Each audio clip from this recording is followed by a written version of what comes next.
জনাব গোলাম মাওলা রানী, পটুয়াখালী ৩। সুবহানাল্লাহি আলহামদুলিল্লাহি লা ইলাহা ইল্লাল্লাহ আল্লাহু আকবার ওয়ালিল্লাহিল হামদ। এই বাংলায় এখন পারাপার করার জন্য নৌকা ছাড়া আর কিছু নাই। বিএনপি এবং তার সহযোগী জামায়াত ইসলামী, যাকে বলা হয় বাই বর্ন ক্রিমিনাল। আগামী ১০০ বছর বিএনপি টিকে গেল। জামাত আসলে একটা আদর্শ ভিত্তিক রাজনীতি করে। ডক্টর ইউনূস রয়েছে বর্ণাঢ্য ইতিহাস। Doctor Yunus in the field of politics he is just infant, নবজাতক শিশু। শেখ হাসিনাকে ক্ষমতায় বসানোর জন্য যা করা দরকার সবকিছু করতে হবে এবং দরকার হলে বাংলাদেশকে সিকিম বানিয়ে ফেলতে হবে। তোমরা যতক্ষণ পর্যন্ত তোমাদের চিন্তা চেতনায় কর্মে আমার রাসূলকে অনুসরণ করতে না পারবে, ততক্ষণ পর্যন্ত তোমরা মুমিন হতে পারবে না, মুসলমান হতে পারবে না। ময়লানা গোলাম ময়লা আবর্জনা রনি বাংলাদেশের রাজনীতিতে এক মারাত্মক বেসম্ভব জিনিস।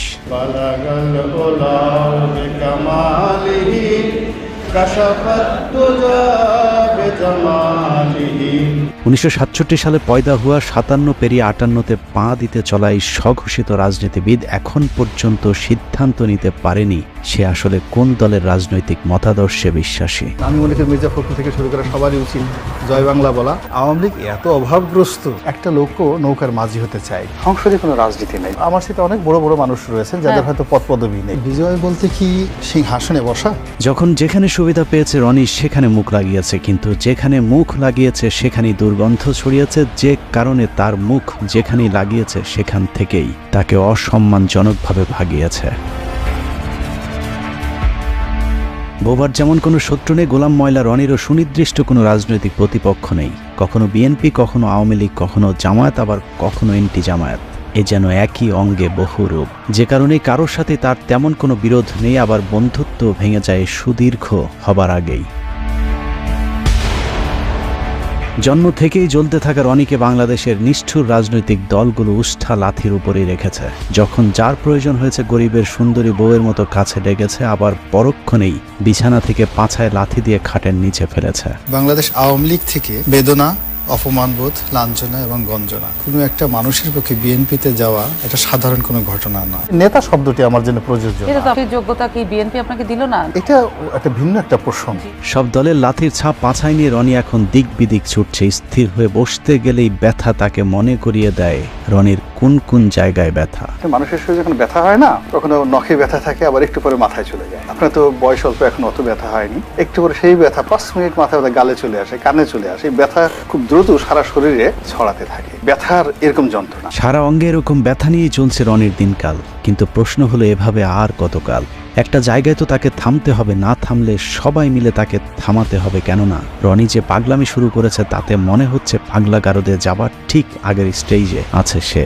আমার এই সকালে পেট খারাপ থাকে, বিকালবেলা মাথা খারাপ থাকে, রাতে ঘুম হয় না। আমি চিন্তা করলাম করিটা কি? পাগলামি আর একটু বাড়লেই পাবনায় আরেকটি বেড খালি করতে হবে তার জন্যে। কিন্তু আমরা রনির মতো একজন রাজনৈতিক জোকারকে হারাতে চাই না, যে কারণেই তাকে সংশোধন করতে আজকের এই প্রতিবেদন। সহিংস আন্দোলনের নামে অবশ্যই পুলিশের অধিকার আছে তাদেরকে গুলি করে মেরে ফেলা, অবশ্যই আছে। 5 আগস্টের দুদিন আগে চ্যানেলে টক শো শেষ হবার পর উপস্থাপিকার সাথে মানিকের যে অনাকাঙ্ক্ষিত ভিডিওটি ছড়িয়ে পড়েছিল, সেটারও নাটের গুরু ছিল গোলাম ময়লা রনি। টক শো শেষে অত্যন্ত অশ্লীল ভঙ্গিতে রনি মানিককে বলেন উপস্থাপিকাকে একটু আদর করে দিতে। মানিক ভাই, আপনি অনেক রাগ হয়েছেন, আদর করে দেন। মূলত রনির এই কথাতেই সূত্রপাত হয় মানিকের কুরুচিপূর্ণ আক্রমণাত্মক আচরণের। মানিক যখন দীপ্তি চৌধুরীকে যাচ্ছে তাই বলে যাচ্ছিলেন, তখনও রনি অসভ্যের মতো দাঁত কেলিয়ে হাসছিলেন। আমি একটা মুক্তিযোদ্ধা পরিবারের সন্তান, আপনার কোনো অধিকার নেই আমাকে রাজাকারের বাচ্চা বলার। তার এই ব্যক্তিত্বহীনতার কারণেই জীবনের পরন্ত সময়ে এসেও এখনও নিজের কোনো রাজনৈতিক পরিচয় জোটেনি। এক কথায় বলতে গেলে রনিকে বলা যায় বাংলাদেশের রাজনীতিতে একজন পলিটিক্যাল প্রস্টিটিউট। রাজনীতির মাঠের এই প্রস্টিটিউট কতবার কতজনের খাটে গিয়েছে সেটা দেখতে আমাদেরকে 2008 সাল থেকে রনির ঘাট বদলের ইতিহাস দেখতে হবে। জামাত আসলে একটা আদর্শ ভিত্তিক রাজনীতি করে। জামাতের যে আদর্শটা রয়েছে, সেই আদর্শটা সমপর্যায়ের আদর্শটা এই মুহূর্তে বাংলাদেশে অন্য কোনো রাজনৈতিক দলের নেই। ঠিক ওই পর্যায়ের কোনো আলেম, কোনো ওলামা আমাদের দেশে না থাকার কারণে জনাব দেলোয়ার হোসেন সাইদী সাহেব গ্রেপ্তার হওয়ার পর থেকে একটা বিশাল শূন্যতার সৃষ্টি হয়েছে। কদিন আগে রনির কথাবার্তা শুনলে মনে হতো জামায়াতের পটুয়াখালী জেলা আমির। কিন্তু এগুলো আসলে তার মনের কথা না। রনির মনের কথাগুলো শুনতে হলে 2010 সালে সংসদে রনির দেয়া একটি বক্তব্য শুনতে হবে। বিএনপি এবং তার সহযোগী জামায়াত ইসলামী, যাকে বলা হয় বাই বর্ন ক্রিমিনাল, অপরাধ করার জন্য যাদের জন্ম হয়েছে। এই বক্তব্য স্বঘোষিত বুদ্ধিজীবী গোলাম মাওলা রনির যখন আওয়ামী লীগের সংসদ সদস্য ছিলেন তখনকার। আওয়ামী লীগের সাথে তার সংসার ভাঙে ইন্ডিপেন্ডেন্ট টেলিভিশনের সাংবাদিক পিটিয়ে জেলে যাবার পর। ইন্ডিপেন্ডেন্ট টেলিভিশনের সাংবাদিক পেটানোর প্রেক্ষাপটটা একটু আলোচনা করে আসা দরকার। আপনি যদি রনির উইকিপিডিয়াতে যান তাহলে দেখবেন রনির জন্ম ফরিদপুরের শ্যামপুরে, কিন্তু রনি এমপি হয়েছিলেন পটুয়াখালী 3 আসন থেকে। স্বাভাবিকভাবে প্রশ্ন আসতে পারে ফরিদপুর থেকে রাতারাতি পটুয়াখালী কিভাবে তিনি সংসদ সদস্য হলেন। জনাব গোলাম মাওলা রনি, পটুয়াখালী 3। মাননীয় স্পিকার, আপনাকে ধন্যবাদ। লা ইলাহা ইল্লাল্লাহু ওয়াহদাহু লা শারীকা লাহু লাহুল মুলকু ওয়া লাহুল হামদ। রনির পূর্বপুরুষ ছিলেন নদী ভাঙন ফরিদপুরের চরের বাসিন্দা। রনির বাবা গ্রামে গ্রামে মাথায় করে তেল বিক্রি করতেন। আর্থিকভাবে অসচ্ছল হলেও মোটামুটি খেয়ে পড়ে বেঁচেছিলেন। কিন্তু হঠাৎ করে নদী ভাঙনে তার পৈতৃক ভিটার নদী গর্ভে বিলীন হয়ে গেলে নিঃস্ব হয়ে গোলাম মাওলার পরিবার চলে যায় ফরিদপুর থেকে পটুয়াখালীতে। একসময় সম্বল শুধু কম্বলওয়ালা গোলাম মাওলা রনি 111-এ শেখ হাসিনা জেলে থাকার সময়টাতে হাসিনাকে তেল দিয়ে কলাম লেখার পুরস্কার হিসেবে 2008 সালে নির্বাচনে আওয়ামী লীগের মনোনয়ন পান। এরপর সংসদ সদস্য নির্বাচিত হবার পর আর ফিরে তাকাতে হয়নি রনিকে। একে একে শিপিং বিজনেস, টেক্সটাইল বিজনেস থেকে শুরু করে এক্সপোর্ট ইম্পোর্ট সহ নানা ধরনের ব্যবসার মালিক হয়ে যান গোলাম মাওলা রনি। ব্যবসা বাণিজ্য করেছি, টাকা পয়সা হয়েছে, আরো টাকা হতে হবে, সালমান এফ রহমানের মতো ধনী হতে হবে। গামছার তেল বিক্রেতার ছেলের আলাদ্দিনের চেরাগ দেখে অনেকেই তার কাছে জিনের সাহায্য চাইতে গিয়েছিলেন, কিন্তু চেরাগের সেই জিন গামছাওয়ালার ছেলে রনিকে ধনী করলেও অন্যদেরকে করেছে পথের ফকির। রনির সাথে যারাই যৌথভাবে ব্যবসা করতে গিয়েছেন সকলকেই খাল কেটে আনা কুমিরের মতো পেটে ঢুকতে হয়েছে। রনির একটা পারিবারিক বৈশিষ্ট্য আছে, যেখানে খান সেখানেই হাগেন। হেগে মতে পুরো পটুয়াখালী দুর্গন্ধ করে ফেলেছেন। ফরিদপুরের তেল বিক্রি করা রনির বাবা শামসুদ্দিন মুন্সি পটুয়াখালীতে এসে শুরু করেন বাজারে বাজারে গামছা বিক্রি করা। কিন্তু সমস্যাটা সেখানে নয়। ফরিদপুর থেকে কাঁথা বালিশ নিয়ে পটুয়াখালীতে যাবার পর তৎকালীন স্থানীয় যে চেয়ারম্যান তার খালি জমিতে রনির বাবাকে থাকতে জায়গা দিয়েছিলেন, সেই চেয়ারম্যানের খালি জমি দখল করেই গোলাম মাওলা রনি গড়ে তুলেছেন বহুতল ভবন। সেই চেয়ারম্যান বেঁচে না থাকলেও তার ছেলে জানিয়েছেন রনির বাবাও তার মতো একটু টাউট প্রকৃতির ছিল। কথাবার্তা শুনে প্রথমত বুঝতে পারি না যে এই লোকটা এত খারাপ, এত বড় মৃত্যু, এত বড় টাউট। রনির বাবার হাত ধরেই দখলের হাতখড়ি হয় রনির। সরকারি খাস জমি থেকে শুরু করে এলাকার নদী নালা, এমনকি অসহায় দরিদ্র মানুষের শেষ সম্বলটুকু পর্যন্ত দখল করেছে গোলাম মাওলা রনি। মাস্তানদেরকে বলেন যে আমার কাছ থেকে চাঁদা যদি নেয় একটু কম পরিমাণে ডিমান্ড করে, কিন্তু 5 লাখ দেওয়ার মতো তো আমার সামর্থ্য নেই। রনি বলছিল যে আপনার জমি বিক্রি করে চাঁদা দেবে। রনিকে এসব দখলবাজিতে যখন যেই বাধা দিয়েছে তার বিরুদ্ধেই মামলা ঠুকে দিয়েছেন মামলাবাজ গোলাম মাওলা রনি। সহযোগিতা করতে গেলে হ্যাগরও মামলা দেয়। টকশোতে মিষ্টি মিষ্টি কথা বলা রনি তার এলাকায় গড়ে তুলেছেন একটি ক্যাডার বাহিনী, যার নাম ভাইয়া গ্রুপ। এই গ্রুপের প্রধান গোলাম মাওলা রনির শ্যালক মকবুল খান। দখলবাজি আর চাঁদাবাজিতে অতিষ্ঠ গলাচিপা এলাকার মানুষ মকবুলের বিরুদ্ধে নালিশ করতে গিয়েছিলেন রনির কাছে, কিন্তু ভুক্তভোগী ব্যক্তিরা বুঝতে পারেননি টেলিভিশনের রনি আর টেলিভিশনের বাইরের রনি এক জিনিস নয়। সব বিষয়ে বিশেষজ্ঞ রনি টেলিভিশন টক শোতে নীতিবাক্যের ফুলছুরি ছড়ালেও নিজে জড়িয়েছেন নীতি বিবর্জিত অনৈতিক বিভিন্ন কাজের সাথে। মামলা দখল আর চাঁদাবাজি করে তেল বিক্রেতার ছেলে এখন শত শত কোটি টাকার মালিক। আমাদের এমন দিন আছে যে 10 কোটি টাকা আমাদের একসাথে ব্যাংক থেকে তুলতে। নিউ মার্কেট এলাকার নাইম রোডের লাক্সারি এই ভবনের 6-এর বি ফ্ল্যাটটিতে রনি নিজে থাকেন। রাজধানীর তোপখানা রোডের মেহরোবা প্লাজায় রয়েছে তার আরেকটি ফ্ল্যাট। বসুন্ধরা বাড়িধারা প্রকল্পে 5 কাঠা এবং পূর্বাচলে রয়েছে তার আরেকটি 10 কাঠার প্লট। নিজের অন্যান্য জায়গার বাড়ি ফ্ল্যাট থাকার তথ্য গোপন করে অবৈধভাবে তিনি এসব প্লট বাগিয়ে নিয়েছেন। হঠাৎ করে গোলাম মাওলা রনি কিভাবে আঙুল ফুলে কলা গাছ হয়ে গেলেন সেই খবর সংগ্রহ করতে গেলে ইন্ডিপেন্ডেন্ট টেলিভিশনের সাংবাদিকের উপর চড়াও হন রনি। মেমোরি কার্ড যদি নিয়ে থাকে মেমোরি কার্ড ফেরত দিয়ে দেন। কি আসছে মেমোরি কার্ড?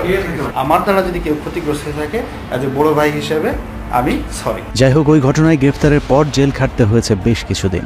জেল থেকে বেরোলেও আর আওয়ামী লীগে ঢুকতে না পারায় নতুন ভাতারের সন্ধানে বের হন তিনি। খুঁজতে খুঁজতে বিএনপির সাথে দেখা। সাংগঠনিকভাবে চরম ভঙ্গুর অবস্থায় থাকা বিএনপি তখন ডক্টর কামাল কাদের সিদ্দিকী রনিদের মতো খড়কুটো যা পেয়েছে তাই আঁকড়ে ধরেছে। 2018 সালে নির্বাচনের আগে যেদিন রনি বিএনপিতে যোগ দিয়েছিলেন সেদিন সাংবাদিকরা তাকে প্রশ্ন করেছিল বিএনপিতে কতদিন থাকবেন। রনি তার উত্তরে বলেছিলেন মৃত্যু পর্যন্ত থাকতে এসেছে। আমি এখানে এসেছি এবং মৃত্যু পর্যন্ত এখানে থাকবো ইনশাআল্লাহ। মূলত 2018 সালে বিএনপির মনোনয়ন পেতেই রনির এই পোল্টিবাজি। রনির সেই ডিগবাজিতে ধানের শীষের টিকিটও পেয়ে গিয়েছিলেন, কিন্তু পটুয়াখালী 3 আসনে আজীবন বিএনপির রাজনীতি করে আসা বিএনপির মূল প্রার্থী মনোনয়ন প্রত্যাহার না করে রনির প্রতিদ্বন্দ্বিতা করেন। গোলাম মাওলা রনি এখন আওয়ামী লীগের সঙ্গে বেইমানি করেছে, সামনে বিএনপির সাথে করবে, সে বিএনপিতে যোগ দিয়েছে। জনগণ তাকে আর কোনোদিন সমর্থন করবে না। তাকে মনোনয়ন দেওয়া হয়, কিন্তু নির্বাচন কমিশন তার মনোনয়নের প্রার্থিতা বাতিল করেছে। সে তার আম ও সালা দুটি হারিয়েছে। 2018 সালে নির্বাচনে দেশের অন্যান্য এলাকার মতো রনির পটুয়াখালী 3 আসনেও বিএনপির মনোনীত প্রার্থী গণসংযোগ কিংবা ভোট দিতে যেতে পারেননি। কিন্তু পটুয়াখালী 3 আসনটিতে রনির প্রতিদ্বন্দ্বী হিসাবে তৎকালীন সিএসি নুরুল হুদার আপন ভাগ্নে সাজু হয় সেখানকার অবস্থা আরও ভয়ানক ছিল। সকালে রনির স্ত্রী ভোটকেন্দ্রে যাবার পর আওয়ামী লীগের লোকজন তার গাড়ি ভাঙচুর ও মারধর করলে রনি আওয়ামী লীগ প্রার্থীর বিরুদ্ধে মামলা না করে তার প্রতিদ্বন্দ্বী বিএনপির বিদ্রোহী প্রার্থী ও তার সমর্থকদের বিরুদ্ধে মামলার নির্দেশনা দেন। গাড়িটা আগে থানায় নাও, থানায় নিয়ে এই সুযোগে মানে প্রার্থী সহ সবাই মামলা দিয়ে দাও। আচ্ছা ঠিক আছে, এটা কিন্তু আমাদের সুযোগ এবং সব জায়গায় টেলিফোন করে হাজার হাজার লোক থানায় ঘেরাও করে। তারপরেও সে সময় বিভিন্ন অনুষ্ঠানে গোলাম ময়লা রনি নিজেকে বিএনপির অত্যন্ত গুরুত্বপূর্ণ এবং নীতি নির্ধারণী পর্যায়ের নেতা হিসেবে দাবি করতে শুরু করেন। আমি বিএনপির একজন নীতি নির্ধারণী, অন্যতম নীতি নির্ধারণী ব্যক্তিত্ব আমি এখানে বলছি। অভিযোগ রয়েছে মির্জা ফখরুল ইসলাম আলমগীরকে 10 লাখ টাকা দিয়ে রনি রাতারাতি দল পাল্টে বিএনপির টিকিট পেয়েছিলেন।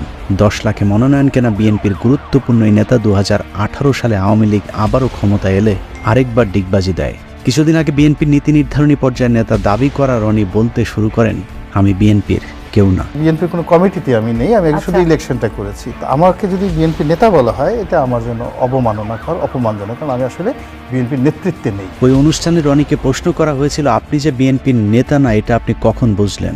উত্তরে রনি যা বলেছেন তা অনেকটা সিদ্দিকের ভুল হয়েছে আমাকে ক্ষমা করে দেওয়ার মতো। রনি ভাই, এই কথাটা আপনি আগে এতদিন বলেননি কেন? প্রথমত এই জিনিসটা আগে আমার মাথায় আসেনি। 2018 থেকে 2024 রনির জীবন কেটেছে কুলহারা কলঙ্কিনীর মতো। জলে ভাসা পদ্মের মতো 5টি বছর কাটানোর পর 2024 সালে আওয়ামী লীগ যখন আবারও ক্ষমতায় আসে তখন গোলাম মাওলা রনি বুঝতে পেরেছিলেন আওয়ামী লীগ ছাড়ার কোনো উপায় নেই, যে কারণে 2024 সালে নির্বাচনের পর আবারও আওয়ামী লীগের খাটে যাবার চেষ্টা করতে থাকেন। আওয়ামী লীগকে তো সবসময় মিস করি, মৃত্যু পর্যন্ত মিস করি। আর আমি যদি বিএনপির মন্ত্রীও থাকি এবং আওয়ামী লীগের যদি প্রয়োজন মনে করে তখন সেই মন্ত্রিত্ব ছেড়ে দিয়ে হলো আওয়ামী লীগের হাল। আওয়ামী লীগে আবারও পথ ফিরে পেতে বিএনপিকে নিয়ে নানা ধরনের ঠাট্টা বিদ্রুপমূলক কথাবার্তা শুরু করেন গোলাম ময়লা রনি। বিএনপি এখন সরাসরি মাঠের রাজনীতি না করে তারা দোয়াদরুতে মগ্ন হয়ে গেছে, ঝাড়ফুঁক তাবিজ কওয়াজে ব্যস্ত। কেউ কেউ বলে যারা জাদুটু নাও জানে, বানও মারতে জানে। বিএনপির যে গণতান্ত্রিক ভাবে তাদের যে অবস্থানটা ছিল সেটাকে তারা তাড়িয়ে সামনের যে জায়গাটিতে মিস্টার জো বাইডেনকে বসিয়ে দিয়েছে, মিস্টার পিটার ডি হাসকে বসিয়ে দিয়েছে। বিএনপিকে নিয়ে হাসি ঠাট্টা করে অবশ্য কোনো লাভ হয়নি, কারণ পুরাতন স্বামী আওয়ামী লীগের সাথে আবারও ঘর বাঁধার আগেই স্বামী পলাতক অবস্থা যখন এই রনি আবারও শুরু করে নতুন স্বামীর সন্ধান।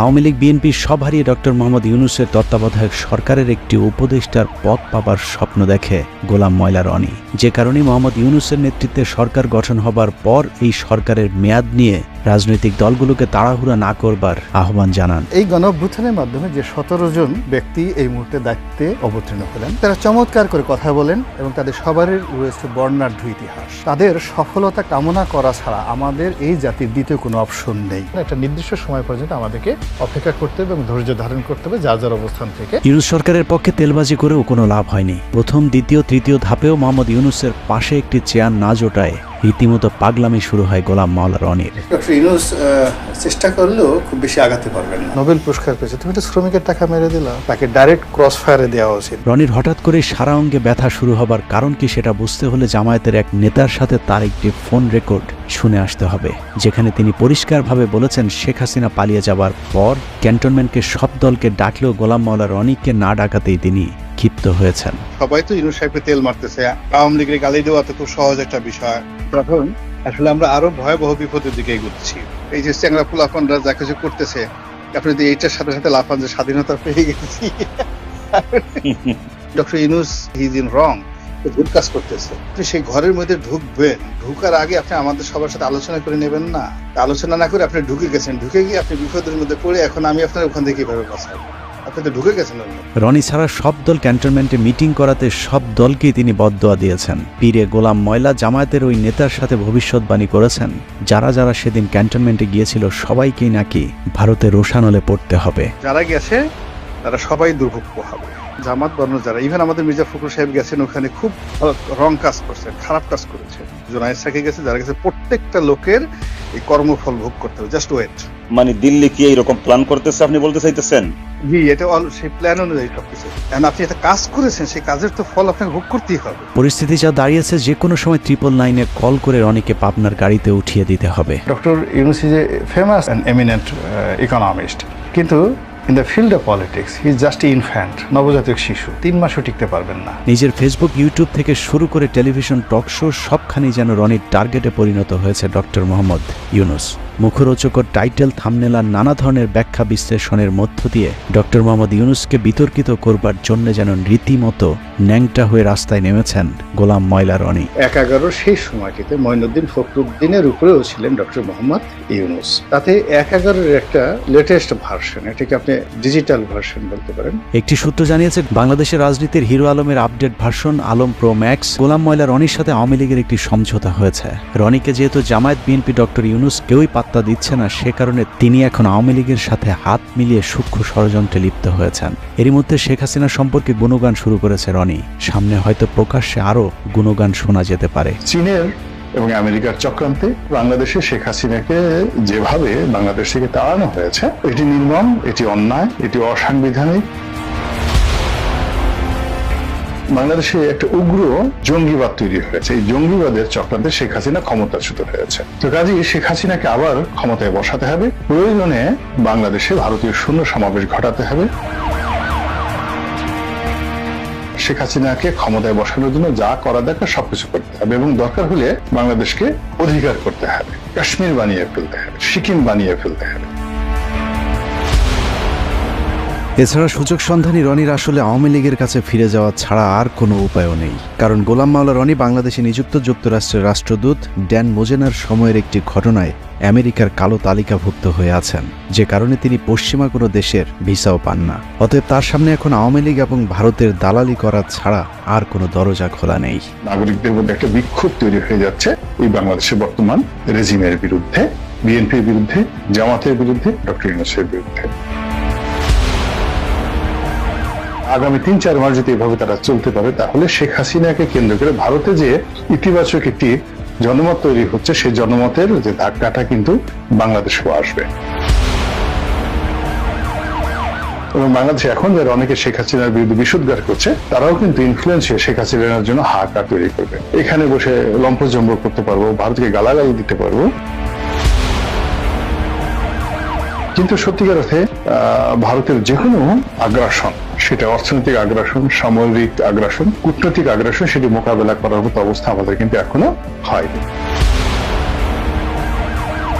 সব মিলিয়ে গোলাম ময়লা রনির আসলে নিজস্ব কোনো ব্যক্তিত্ব বা চরিত্র নেই। কোথাও মাওলানা, কোথাও আওয়ামী লীগ, কোথাও কৌতুক অভিনেতা, কোথাও সাংবাদিক। অনেক রক্তের বিনিময়ে অর্জিত ছাত্র সমাজের প্রতিনিধিত্ব করা এই সরকারের বিরুদ্ধে বিষোদ্গার না করে রনির আসলে সিদ্ধান্ত নেওয়ার সময় এসেছে। তিনি কি আওয়ামী লীগ করবেন, নাকি বিএনপি নেতা, ইউটিউবার নাকি কৌতুক অভিনেতা, মাওলানা নাকি ময়লা আবর্জনা? আমার নিজস্ব চ্যানেলে 1 কোটি লোক প্রতি মাসে বক্তব্য দেখে। এখন বিএনপির বলেন, আওয়ামী লীগের বলেন, find me one single leader বাংলাদেশের যে গোলাম ময়লা রনির মতো একটা কলাম লেখেন, তার মতো ইউটিউবে একটা বক্তব্য দেন, রব্বানা আতিনা ফিদ দুনিয়া হাসানাতাও ওয়া ফিল আখিরাতি হাসানাতাও ওয়া কিনা আযাবান নার। দ্রুত সিদ্ধান্ত নিতে না পারলে রাজনৈতিক দলগুলোকেই তার ব্যাপারে সিদ্ধান্ত নিতে হবে। সুস্থ রাজনীতির স্বার্থে গোলাম ময়লা রনির মতো ময়লা যত দ্রুত পরিষ্কার করা যাবে, তত দ্রুতই দেশের রাজনীতি আবর্জনা মুক্ত হবে। আর সেই ময়লা আবর্জনা পরিষ্কার করতে যদি কারো বেলচা হাতে তুলে নিতে হয়, তাহলে সেটাও দ্রুতই নিতে হবে। রনির মতো এরকম চিড়িয়াখানার পশুকে খাঁচার বাইরে বেশি দিন রাখাটা অত্যন্ত ঝুঁকিপূর্ণ।